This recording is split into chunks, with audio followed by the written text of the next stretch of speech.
So yun mga idol, no? Bali ang kulang na lang dito is inverter. Yun na lang yung inaantay natin. Bali itong setup na to mga idol is 1 kilowatt yung gagawin natin dito. Yan. So meron tayong solar charge controller, breaker, watt meter, saka extension, tapos automatic transfer switch, no? So kailangan natin ng automatic transfer switch, no, para pagka nalobat si kuryente or nalobat si battery, no, magta-transfer siya sa kuryente. So continuous pa rin gumagana yung unit, lalo na kung ito ay nakakonect na sa breaker mo sa kuryente, no? Kaya sobrang useful pagka meron kang ATS na tinatawag. Yan.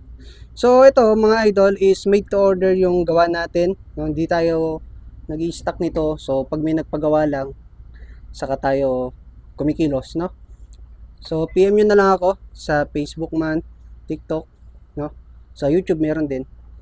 Then iwanan ko na lang yung contact number ko diyan kung sakali, pati address kung gusto niyo magpunta dito sa bahay.